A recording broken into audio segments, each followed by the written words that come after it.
Malapit na akong umiyak sa pagod, sa inis.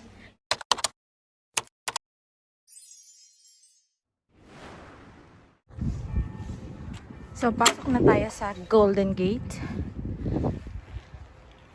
Ayan itsura ng outlet. Wala pong tao, pero may mga ilaw naman.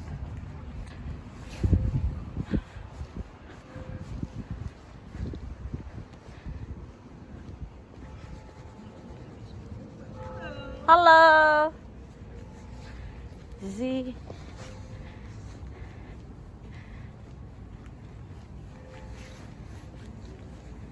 Sayang, walang mga tao. Normally, punong-puno to ngayon. So, hello mga lalabs! Welcome back to another Vlogmas! It's December 30. So, malapit na matapos yung 2020. Sana matapos na din yung pandemya, no? So, dito lang tayo. Ayan, no? Kita nyo si Mr. Reindeer. May konting time pa ako before mag-start. So, uupo muna ako at saka edit ng videos for today. Hindi ko siya na-edit ng tinatapos pala. So, I think papasok na lang siguro ako.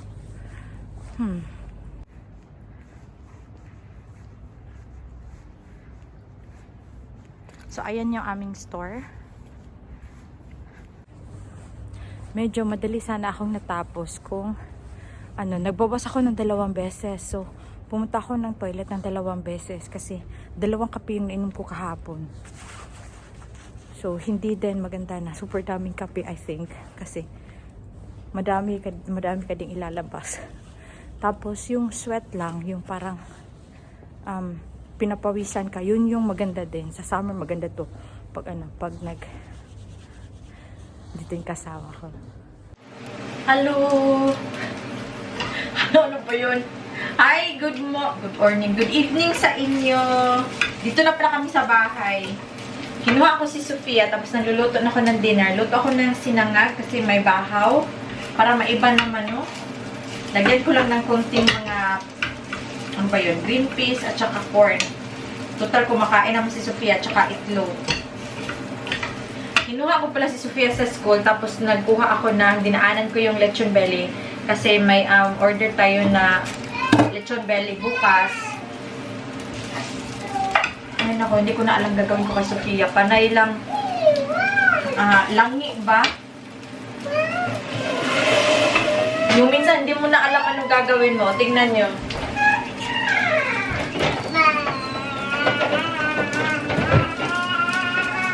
Minsan, shut up ka na lang para yung energy mo ba mas-save. Kasi tignan nyo. Marunong nang magbukas ng ref. Magsasabi na siya kung anong gusto niyang kakainin. Eh ako yung parang pagod ka pa sa trabaho, nagmamadali ka, pero siya ganyan. What? What do you want? 12. War. D? D? D. No. Yogurt.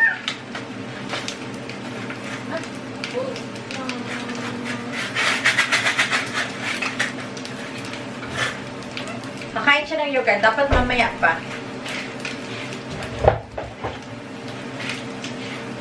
Ewan ko sa inyo kung nakaka-relate kayo. Minsan may mga araw talaga na medyo katulad ngayon, kinuha ko siya, nag-bike ako, super bigat ng lubot. Yes? What is that?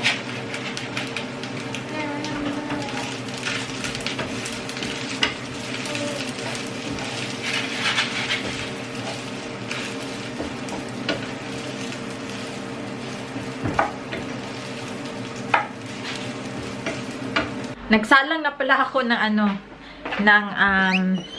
labahan, kaso lang, mamaya ako na i-on kasi pwede ko pa naman antayin si Bana. Be careful! Yeah. Okay. So, here, baby.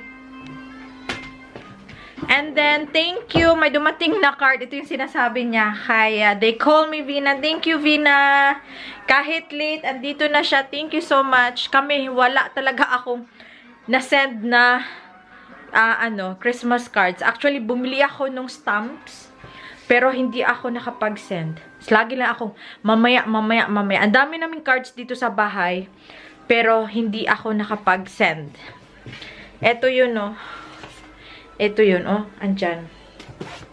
So, hindi ako nakapag-send. Para hindi na nga talagang tradisyon. Alam nyo, ito, pakonti ng pakonti. Ito ba ito?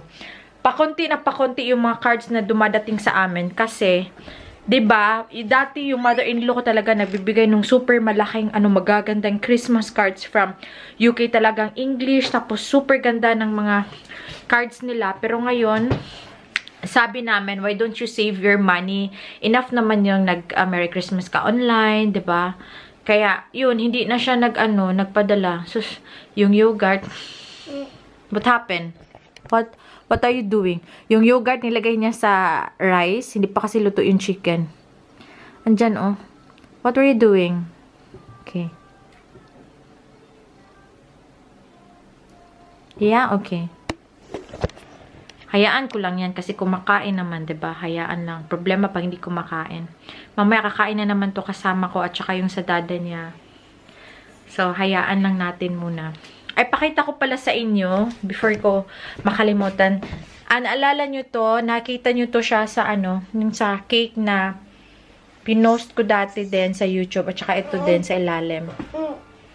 Yan yung mga gawa ko before. So, I think siguro 5 years or 4 years ago. So, yung kulay niya is medyo nag-brighten na. At saka, medyo na din, maalikabok. Say hi. Hi. So, medyo maalikabok na din siya. Plano ko na siyang itapon. Kasi dami cake yan. Hindi ko alam kung makakagawa pa ba ako ng mga dami-dami cake. Siguro when Sofia is yung malaki-laki na, baka pwede. So, ngayon, hayaan ko lang siyang kumakain. Ako din, nagliligpit dito ng konti. And, sige, while waiting, teka, turn off sa isang light kasi para naman makapag-save tayo, no? Bantayan ko si Sofia dito. Ay, tumawag pala, diba, si Bienan, nung Pasko. So, nung tumawag siya, kaalis lang nung anak ni Bana mga 10 minutes ago ata. So, sayang at hindi sila nakapag-usap. Normally kasi nag-aabot yan sila, nag-uusap dati every year talaga. So, Sofia, don't do that on the table, anak. Ayan. Is it yum-yum? Is it yum-yum? Yeah? Oh no. Yeah, it's okay. Yeah, wipe your hands here. So, sabi niya, kasi si Bana talaga, hindi pa nakapaseta nung mama niya. Nagkukwento na siya tungkol kay Sofia. So, kinukwento niya kung paano si Sofia na-surprise sa mga gifts, kung ano yung mga reaction ni Sofia. Yun yung kinukwento agad ni Bana. So, sabi ni Bienan na baka daw medyo matalino to si Sofia. Or brainy, sabi niya, baka brainy. Brainy yung gamit na term eh. And what are you going to do there? What is the... Finish your food first. Finish your food. What? D of D. D. Yung pen. Okay. Yes, here, paper. You want paper? No, okay. So, hindi na naman niya inubos yung kinain niya. Tingnan nyo. Kukuha yan ng card. Ganyan siya magkukulay. So, hinahayaan ko lang siya.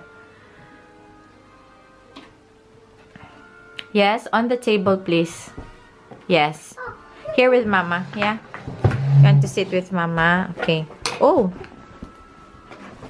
Yung damit pala niya, hindi yan sa kanya. Hindi ito sinuot niya kanina. Yung suot niya kanina is yung teddy bear niya na white. Pero, nabasa daw, hinang ko sa taas kasi nabasa. Yeah? Mama. Yes. Help.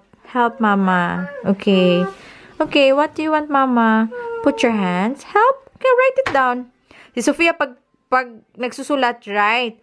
Pag kumakain, left. Yes, you put your fingers there. And then Mama help. Mama do like that. Naaaliw siya yan. No. Oh! Sorry. Okay. You want to draw Mama's hands? Hand? Okay. Okay, draw Mama's hand. Whoa. Wow. Yay. Yay! The other one? Okay. Okay, go on. Oh.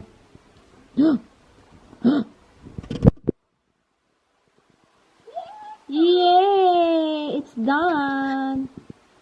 Kailangan ko baliktarin yung manok. So, mauna at ako kumain kay Bana. Hindi na ako makapag... Hi! Mama's here. Say flying kiss. Kiss. Hello! Say hello. Say hi. Do not do that one. Say hi. You're getting bigger now. Hmm? You want to take a shower? No. Why not? Thank you. Sabi niya, thank you. Shower? No. Okay. Baliktarin ko muna yung aking manok. Uy. So, yun yung sabi ni Benan. So, sana, no? Wala pa sa family kasi na left-handed. It's too early to tell na mga ganun-ganun. Kasi, di ba, maaga pa yan. Sa Pilipinas, dati, yung very important sa atin yung mga academic awards, ganun-ganun. Pero sa huli, sa life, hindi naman ganun ka-successful. So, hindi na ako naniniwala sa mga ganyan. Depende talaga sa diskarte. Diskarte talaga ang kailangan natin. So, teka lang. Kakain muna ako. Grabe na yung ano ang sayo ay akin. Bali, intense na masyado ba? Palagi ako naiiyak. Naghanap ako ng episode every day pagkatapos ng work talaga. Kasi parang ano na, exciting na masyado. Yeah. Tapos si Elise, no, parang tanga talaga. OMG. Magandang labanan to. Si Bana, papunta na pala dito. No? Labanan mo naman siguro yung mama mo, pero yung tao ding tumulong sa'yo, mag-ano ka din ng utang na loob, diba? We, ako pa ang nagpaliwanag. Grabe. Exciting talaga to.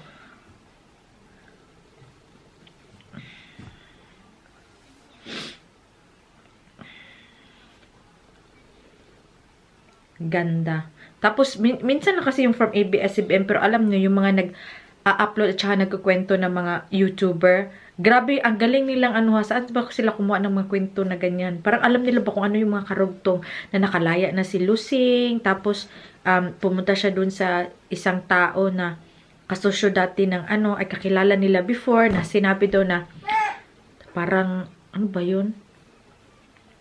Paano ba yun sa ano? Hindi naman trinaidor, yung parang inano yung business daw, niloko, ganon.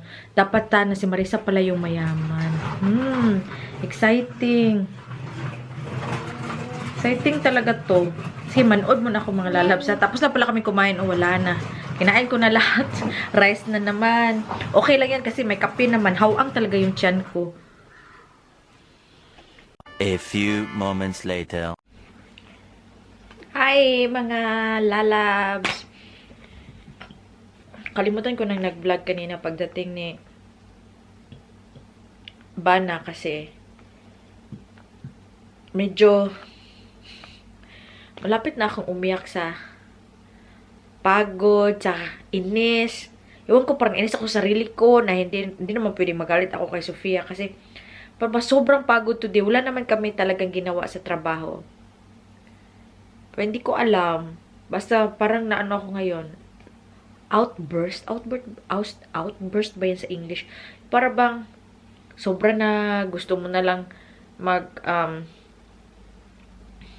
magpahinga, ganun. Buti na lang, tinake over ni Dada si Sofia sa taas. Siya na yung nagpatulog ngayon. So, nagdala lang ako ng gatas. Pero Sofia, hanap sa akin. Ayaw ko munang matulog. Kasi pag nagtulog ako, pag ako ang sasabay sa kanya, matutulog na talaga ako. Ngayon, kinakain ko lang tong pomelo ko habang nagme-me time. Alam ko si Dada din pagod, pero siya muna kay Sofia. Sabi ko sa kanya, ang bigat ni Sofia kanina sa bike. Tapos kailangan ko pang magluto. Tapos super ingay ni Sofia kanina. Ay, nako. Medyo malapit na talaga akong umiyak kanina.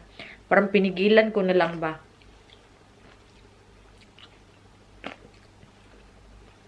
Ewan ko, bakit ko yun na-feel kanina. Malinis na kusina.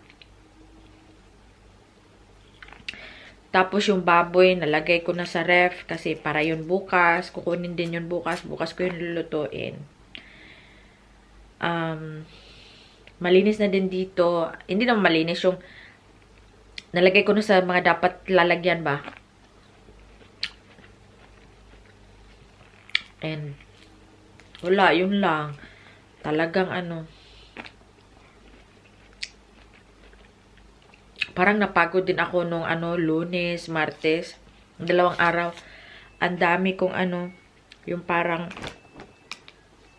ginawa sa work na mga pagbebenta, kausap ng mga customers, ganun, sa online. Medyo madaming na sa aking utak. Ay, nako. So, pasalamat pa din tayo na may work. So, tapos na yung machine. Kakatunog lang. Etong pomelo, medyo matagal na to siya. Pero, matamis pa din. Matamis pa din siya ng konti. Ay, God. Ay, gusto ko na lang talaga umuwi ng Pilipinas ba?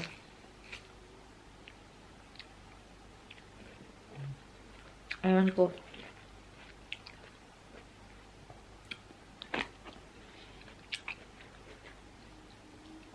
Klaro ba ako? Inano ko yung buhok ko, ponytail ko.